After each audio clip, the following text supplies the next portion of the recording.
My name is John Muir. I was born in 1838 in Dunbar, Scotland.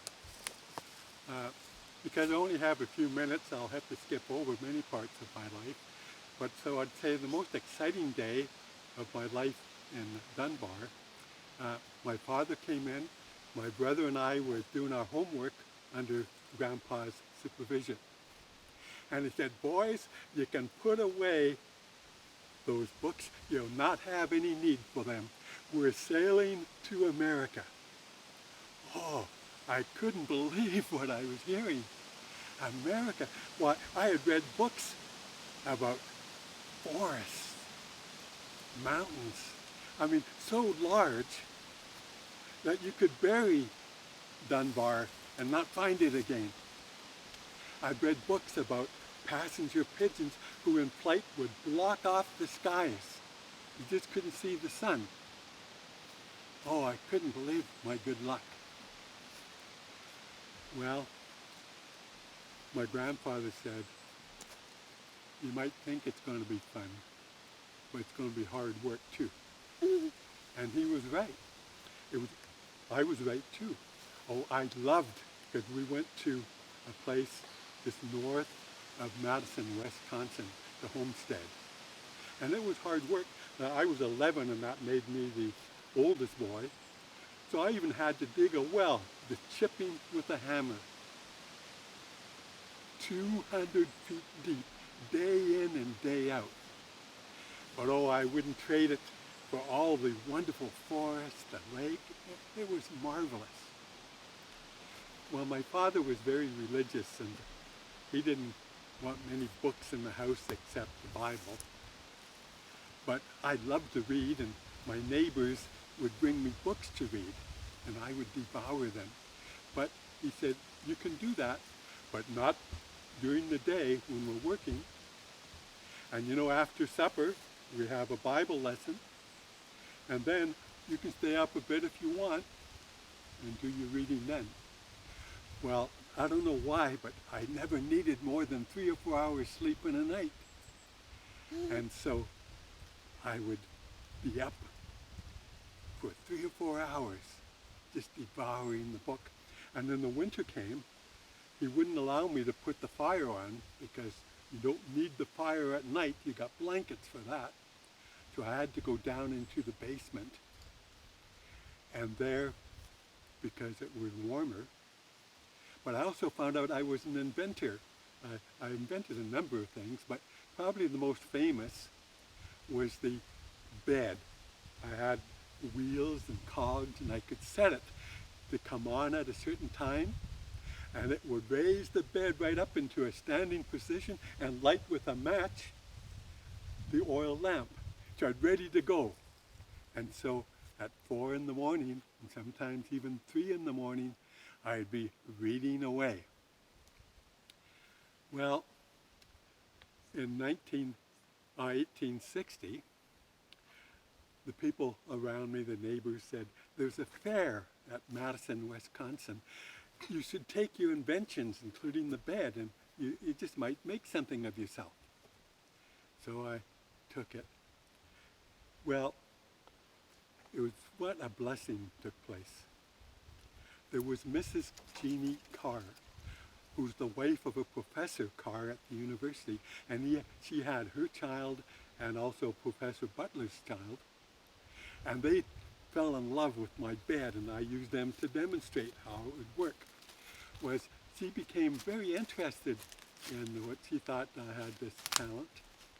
So her husband introduced me to the president of the university, and even though I hadn't gone to school for years, allowed me, because of all my reading and our discussions, to attend the University of Wisconsin. And I could take any course I wanted. I didn't have to major in any specific thing. Well, it so happened that because the Carrs became good friends, and they let me in their home to visit, and they had a wonderful library, but they both knew Henry David Thoreau, and they knew Emerson, that great philosopher, and they introduced me to their writings. oh, it changed how I saw things. Well, after 3 years at the university, I decided, because the war was just on, the Civil War had started. So I had planned to go to Michigan to maybe become a doctor, but it just wasn't going to work out. And so I joined what I called the University of the Wilderness. And I headed to Canada. Canada then wasn't really Canada yet, because this was back in late 1863. And I explored the backwoods, not the main places, but the backwoods, and I would lose myself in these forests. And one day, and I'll just name a couple of highlights, one day I was in this swamp, and I was just so mesmerized by it that I lost all trace of time, and you just forgot that you're just like an observer looking at all the wonderful different plants and ecosystems. But suddenly I came to myself and I said, oh, it's going to get dusk. I got to get out of this wet place and find a spot to sleep. And then as I was just making my way up this bank, there was this most beautiful thing. It was called Calypso borealis. And it was this yellow against the greenish, mossy background. And the way the light was coming down on it, it was just like a miracle. I'd never seen anything that struck me so beautiful. And in fact, I felt like I was on holy ground. And it was almost like the plant said, come, sit by me. And as I did, I all of a sudden had this feeling that I knew to be true. That Darwin, who I admired, believed in evolution, he didn't have it completely right. Oh, sure, there's predators and prey, one species eating another species. But underneath it all, I recognized that there is this common kinship based on love, not on ruthlessness. And now, I'm Scottish, so I don't wear my heart on my sleeve, but I wept. It had changed everything I had thought about nature. Well, I had many other experiences in Canada, including staying 2 years with the Trout family in Meaford. But I've got to move on. The war had ended, and I went back went to Indianapolis, got a job in a wheel and spoke factory, and I was doing really well because of my had this inventiveness about me. They were promoting me, and as I look back, I could see how I could have got sucked into that. I mean, nice place to live, nice community, a job where I was respected. I mean, I could have spent the rest of my life there, and then I would have known how have I spent my life. But there was an industrial accident. One night I was working late, and one of the belts were jammed, and I was using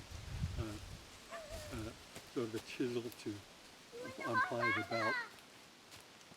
And all of a sudden, a chip flew up into my eye and blinded me.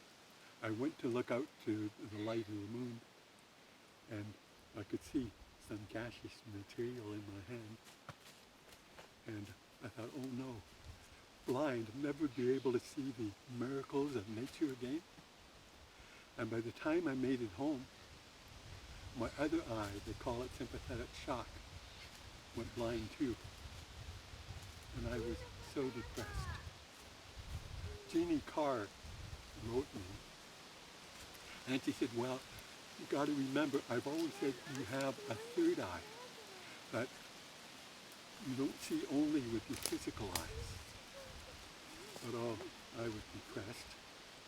But they brought in a doctor, and he examined me, and he said, no, you will recover the other eye completely, and most of your sight in your one eye.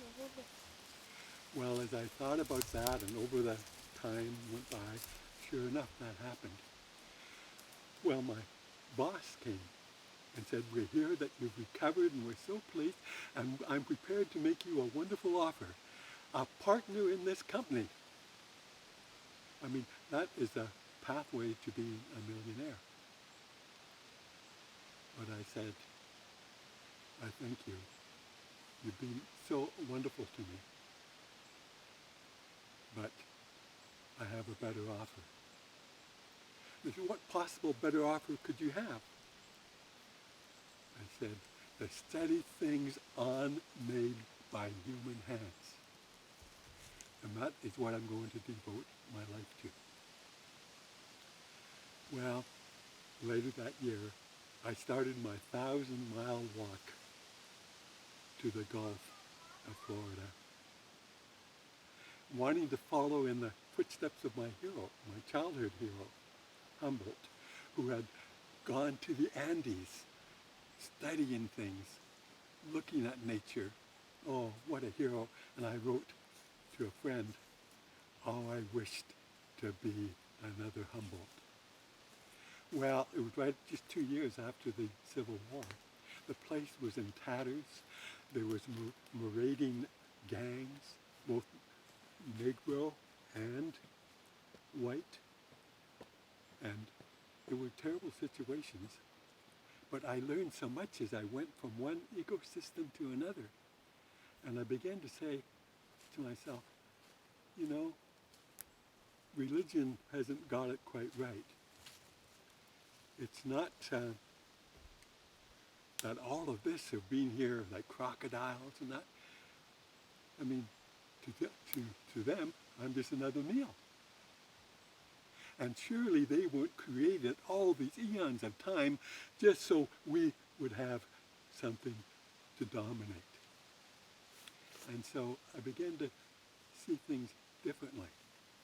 And also I thought, this thing about death being so terrible, I realized you can't differentiate between life and death. It's all one beautiful round. Well, by the time I got to Florida, unfortunately, I picked up malaria. And it wasn't for this one family that looked after me, I don't think I would have made it. And I got a bit better, so I got a ride in this one ship going to Cuba. But it was obvious I wasn't going to be able to continue the trip. I was just too weak. So I caught a ride with another ship going back to New York. And I got to like the captain and me. And he said, I'm going to be going in a day or two around Panama to California, San Francisco. And he said, would you like to come? And I thought, oh, I would, because I'd heard so much about Yosemite. I mean, Lincoln had just made it into a park that he gave to the Californians to be used for recreation and to study the beauties of it all. Well, got to San Francisco, and I said to somebody, point me in the wildest place that you can think of. And they said, the Sierras. So I headed to the Sierras, and one time I came to this valley that I overlooked, and the flowers, I mean, it was just blue and yellows. You couldn't see anything but flowers. And that was a 60-mile long valley. And being a bit scientific, and I had to measure. So I measured off a square yard. And what I found was 100 blooms per square foot. Can you imagine? If you had just an acre of this that was man-made, it would be a wonder of the world. Well, anyway, finally I came to Yosemite. And as soon as I saw it, I knew this was home. This is where I want to spend my life.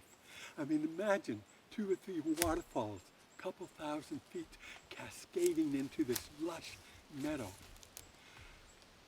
Domes of mountain. I mean, the most perfect place you could imagine. Well, I did spend the next few years there. And every moment I got, I was off hiking, exploring. And oh, the beauties of that place. And again, the more time you spend in wilderness and in wildness, the more you begin to see things differently. One day, I was sitting making the friends with the flower people and looking carefully, observing and how they were connected. And all of a sudden I realized that because I loved to climb the mountains and I could look down from a mountaintop and see, not that flower of course, but see where it was. And all these things came together and said, you cannot pluck a flower without realizing it's hitched to everything else in the universe. Well, the year then became 1871, and I couldn't believe my luck. Emerson was going to be coming to visit the Yosemite, and I left a note for him to come visit me, and he did. And I showed him the plants that I'd collected, and we hit it right off.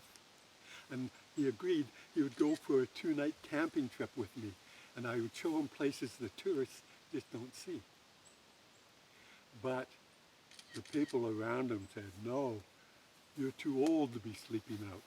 You're needed in San Francisco. And I could see the light in his eyes fade. And he said, I guess I can't. And I said, well, at least on the way out, we can ride together with your party and stay the night at the Mariposa Grove, redwoods and sequoias. I said, yeah, we can do that.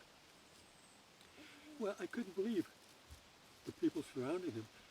They were quoting Shakespeare and Keats and all these wonderful poets. But the most beautiful thing was right in front of them, and they weren't paying much attention. They took a cursory look at it and were obviously impressed. But then they were back to their quoting different poets and so forth. But not Emerson. He didn't know I was behind him. And I heard him with his hands behind his back looking up at one of the sequoias. And he quoted scripture. He said, in those days, there were giants in the land. Well, these trees are giants. They are like patriarchs. And I said, well, surely you can stay the night. The hush here, the beauty of it. And he said, we can't. And they got on their horses, and as he was rounding the bend, he turned on his horse and tipped his hat. I felt depressed. But that night, I slept under the solitude of these sequoias. And it was like patriarchs giving their blessing that night. And so by morning I had been refreshed, and thank God that I didn't have bank accounts and things that I had to go and take care of. Well, around just before 1880, I found myself visiting a rancher or an orchard, not really a rancher, he had an orchid or orchard, 2,600 acres. He was German, and he loved to talk, and when I visited, he loved me sharing the stories that I was experiencing in the wilderness. But then I had to also realize suddenly that one of the reasons I was coming was not because I enjoyed his company, which I did, but their daughter. She was a pianist, and when she played, it was like she was capturing wilderness, but the music of wilderness. Because I should have a musical ear too. Like, I could tell you, you could drop me off blindfolded in the Sierras, and I could tell you within a quarter of a mile where we were. Because the sounds of music in the pine trees and the landscape, the shape of it, it just played different kinds of orchestras. And with the orchestra, it would be like you turn on the radio and you hear a song by Beethoven, and you don't have to be told, you know it's Beethoven. Well, I could tell you which orchestra was being played and where we were. And so, with Louis, the pianist, we struck this relationship. But I thought, this will never do, because I'm a man of the wilderness. I can't be married. But she brought it up one time as we were walking in the evening. And she says, I know your soul depends on wilderness. But this place, if you feel for me like I do for you, then looking after this vineyard, it only takes a few months of the year, and then you could be off doing the things that are needed to refresh yourself.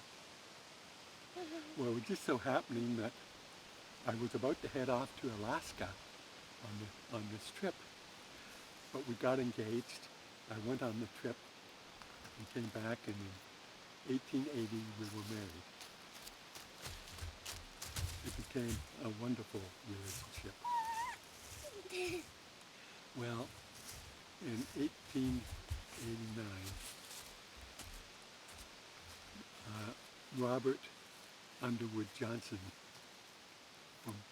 came to visit. He was editor for the Centuria magazine, a wonderful avant-garde publication. And he wanted me to take him to the Yosemite. And he fell in love with it, just like I knew he would. But then he said, you know, I noticed logging coming up here. And I said, yeah, and that's not the worst of it. The sheep, they're allowing sheep to graze, and the hoofed locusts, they're destroying everything. And he said, you know, I want you to do a favor for me. I want you to write a book. And I said, Emerson asked me to write a book. And if I wouldn't do it for him, what makes you think you have a chance for me to do that for you? I mean, when these legs can no longer climb that 150-foot tree, or my lungs cannot climb that cliff, then it's a time to write. And he smiled and he said, just 2 articles on the treasures of the Yosemite as you know them. And then the last article, why we need to make it a national park. Well, I thought, it's hopeless. You don't know the minds of these Californians. They would never lock up a beautiful area like this if there's a buck to be made. And it says, no, I recognize the odds are against us. But just think, even if it's 100,000 to 1, if we pulled that off. And I thought of the flowers that I say good night to in the fall, knowing that I will be there to welcome them in the spring. I couldn't say no. So I wrote the 2 articles, and then 1890, the President of the United States signs a bill, it is now a national park taken back from California and in the protection of the federal government. The only thing that wasn't good was he didn't include the valley or the Mariposa Grove, but at least the rest of it would be saved forever. But you know, just when you hit the highlights of a mountaintop experience, there's a valley. And within 2 years of that happening, the loggers were coming up the coast and taking the redwoods and even the sequoias, and it's not even a good tree. I mean, they even blew them up with dynamite. And so I gathered all the friends that I could, and we started what today is known as the Sierra Club of America. And then we fought tooth and nail. It was hard. But they took a lot, but we did save a lot. The Mariposa Grove was saved. Kings Canyon was saved. And people today can still go there and see these gigantic patriarchs. You know, these trees were there to welcome Christ. They were there at the time of Moses. Nature threw everything at it that they could. Storms, droughts, fires, but they were still here. But only a fool man can destroy them. And only Uncle Sam can save them. Well, life continued on, but a sad day in 1905, Louis passed away. I was so depressed, but then a year later, I mean, I couldn't believe it. Hetchy, which is the twin jewel of Yosemite, part of this national park. San Francisco said they needed water and they wanted to dam that valley so they could have water. Well, the Sierra Club, myself, we fought it tooth and nail. But one day you'd read in the press that the environmentalists, they called us, have won. It will not go ahead. Then a week later, no, they're opening up the discussion again. And so it was like a yo-yo. I got where I poured my soul out on its behalf, and I said to my daughter, this has got to end one way or the other because it's killing me. Well, 7 years later, all that time, fighting tooth and nail. And Robert Underwood Johnson said, you'll contact me because the decision now will be in Congress. And the president has to sign it. Well, I was up an edge waiting for that call.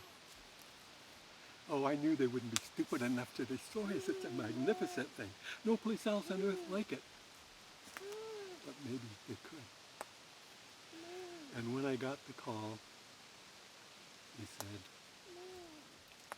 they're flooding it.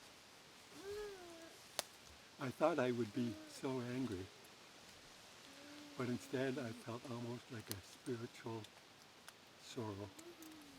And I said, someday they will realize what they have done. Because man cannot live by bread alone.